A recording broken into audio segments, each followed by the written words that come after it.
Good morning student. आपने कबीर जी के दोहे पढ़े थे, साखियाँ पढ़ी थी। अब आज हम कबीर जी के जो पद हैं, उनके द्वारा गाए गए जो पद हैं, उनका अध्ययन करते हैं। तो कबीर जी है वो ईश्वर के बारे में बताते हैं कि ईश्वर है वो हर जगह मौजूद है, उसको कहीं ढूंढने की ज़रूरत नहीं है। कबीर जी के अनुसार ईश्वर को कहीं ढूंढने की आवश्यकता नहीं है, ईश्वर है हर जगह मौजूद है। ऐसी मौजूदगी के बारे में कबीर जी ने अपने मत कहे जो पद के माध्यम से प्रस्तुत किए जा रहे हैं। मोको कहाँ ढूंढे बंदे, मैं तो तेरे पास में। कबीर जी कहते हैं कि हे बंदे, हे मनुष्य, आप मुझे कहाँ ढूंढ रहे हो, मैं तो तुम्हारे पास में हूँ। ना मैं देवल ना मैं मस्जिद, बोले ना मैं देवल यानी मंदिर में हूँ, ना मैं मस्जिद, ना मैं कोई मस्जिद में हूँ, ना काबे कैलाश में, और ना मैं मुसलमानों का जो तीर्थ स्थान है कैलाश पर भी नहीं हूँ। ना कोने क्रियाक्रम में, न कोई क्रियाक्रम या सांसारिक जो 8 नंबर है उनमें नहीं हूँ। नहीं योग विराग में, और नहीं हूँ मैं वैराग्य में। तो इसलिए आप कोई साधु का वेश धारण कर लिया कि मैं संत बन गया तो मेरे पास ईश्वर है, नहीं, उनके पास भी मैं नहीं हूँ। क्रियाक्रम अपने घर पे हवन वगैरह जो करवाते हैं वहाँ भी ईश्वर नहीं है। खोजी होई तो तुरते मिली हो, अगर खोजी हो और मुझे खोजना चाहते हो तो मैं तुरंत ही मिल सकता हूँ। पल भर की तलाश में, तलाश में यानी पल भर क्षण भर की तलाश में मैं मिल सकता हूँ। कहे कबीर सुनो भाई साधो, कबीर जी कहते हैं कि यह सज्जन व्यक्ति सुनो, सब श्वासों की सांस में, मैं तो सब सांसों की सांस में हूँ। ईश्वर कहाँ है, हर व्यक्ति की सांस में निवास करता है। तो इसलिए ईश्वर को कहीं ढूंढने की जरूरत नहीं है, क्योंकि ये तो सब व्यक्तियों की सांस में निवास करता है। अब हम दूसरा पद पढ़ते हैं। संतो भाई आई ज्ञान की आंधी रे, कबीर जी कहते हैं कि है संत लोगों, ज्ञान रूपी अंधकार आ रही है। क्या आ रही है? ज्ञान रूपी अंधकार आ रही है। भरम की टाटी सब उड़ानी, भरम की टाटी, टटिया यानी बांस की पट्टियों से बना हुआ कुछ पर्दा, या तो ये आप भ्रम रूपी ये पर्दा लगा रखा है, वो सबको उड़ा देगा। माया रहने बांधी, और माया आपके पास यानी अज्ञान का जो बंधन है उसको आप बांध के रखोगे तो नहीं रहेगा, सबका ज्ञान दूर हो जाएगा। हिति चित्त की द्वे थुणी गिरानी, हिति यानी क्या होता है? स्वार्थ मन, स्वार्थ रूपी मन की, स्वार्थ रूपी मन का जो खंभा है थुणी गिरानी, स्वार्थ रूपी मन का खंभा है उसको गिरा देगा। मोह बलिंडा टूटा, मोह किससे प्रेम करना, बलिंडा ने छत पर बांधे जाने वाली बलि टूटा। तो आपने मोह रूपी जो बलि बांध रखी है वो भी आपकी टूट जाएगी। इसलिए हमें किसी से मोह नहीं रखना चाहिए।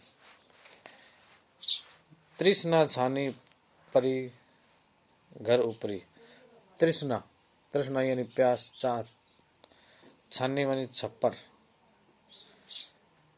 और घर मन घर ऊपरी, और तृष्णा नफरत करना है वो किसी के छत पर नहीं रहनी चाहिए।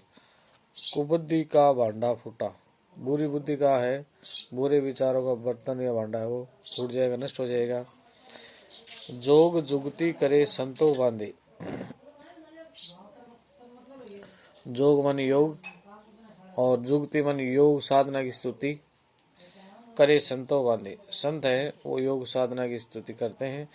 निर्चु चुए न पानी, निर्चु मानी बिल्कुल थोड़ा सा भी, चुए माने टपकता है, रिश्ता है, पानी भी। तो योग रूपी जो साधु संत है वो बांधते हैं तो उसमें बिल्कुल पानी नहीं टपकता, यानी ईश्वर के बारे में मिलता है। कूट कपट काया का निक्षा, कूट कपट काया का निक्षा यानी कपट रूपी कूड़ा है वो शरीर से बाहर निकलना चाहिए। ओके, शरीर से बाहर निकलना चाहिए। हरि की गति सब जानी, ईश्वर की गति को सब पहचानते हैं। आंधी पीछे जो जल उठा, आंधी के पीछे जो जल बसता है, प्रेम हरिजन भिन्न। और प्रेम हरि जन भीना, भीना माने भीगा, यानी हरि के प्रेम में लोग हैं वो डूब गए हैं। कहे कबीर भान के प्रकटे उदित भया तम खेना। कबीर जी कहते हैं भान सूरज के प्रकटे, सूरज के प्रकट होने से उदित भया या उगने पर तम खेना यानी अंधकार नष्ट हो गया। तो इस प्रकार कबीर जी के अनुसार सारे दुर्विचार तृष्णा ये सब हमें छोड़ देना चाहिए, दुर्गुणों से हमें दूर रहना चाहिए। और ज्ञान रूपी आंधी में बसने वाले पानी का है, उसका मतलब है कि अज्ञान से नष्ट होने के बाद मन में उपजे ईश्वर प्रेम के अनुसार उसका अनुभव करना चाहिए। जिस प्रकार सूर्य के उदय होने पर अंधकार मिट जाता है, उसी प्रकार हृदय में ज्ञान का प्रकाश होने से अज्ञान रूपी अंधकार दूर हो जाता है। तो इसलिए हमें ईश्वर की साधना करनी चाहिए। अब इसके प्रश्न है साखियां। मानसरोवर से कवि का क्या आशय? तो मानसरोवर के दो अर्थ हैं। मानसरोवर से कवि का क्या आशय? मानसरोवर के दो अर्थ हैं। एक तो हिमालय में स्थित एक पवित्र सरोवर जिसमें हंस विहार करते हैं, और दूसरा अर्थ है निर्मल हृदय। कवि ने सच्चे प्रेमी की क्या कसौटी बताई है? कवि के अनुसार सच्चे प्रेम की कसौटी ये है कि उसमें मिलने पर मन के सारे दुर्गुण नष्ट हो जाते हैं, यानी मन पवित्र हो जाता है। तीसरे दोहे में कवि ने किस प्रकार के ज्ञान को महत्व दिया है? इसमें सहज साधना के से प्राप्त आध्यात्मिक ज्ञान को महत्व दिया है। इस संसार में सच्चा संत कौन कहलाता है? कबीर के अनुसार सच्चा संत वह होता है जो सांप्रदायिक भेदभाव, तर्क वितर्क और विरोध के झगड़े में न पड़कर निश्चल भाव से प्रभु भक्ति में लीन रहता है। अंतिम दो के माध्यम से कबीर किस तरह की संकीर्णताओं की ओर संकेत करते हैं? तो इसमें है कि कबीर अपने अपने धर्म को श्रेष्ठ मानने की संकीर्णता और दूसरे के धर्म की निंदा करने की संकीर्णता। दूसरी बात है श्रेष्ठ कुल के अहंकार में जीने की संकीर्णता है। छठा प्रश्न है किसी व्यक्ति की पहचान उसके कुल से होती है या उसके कर्मों से?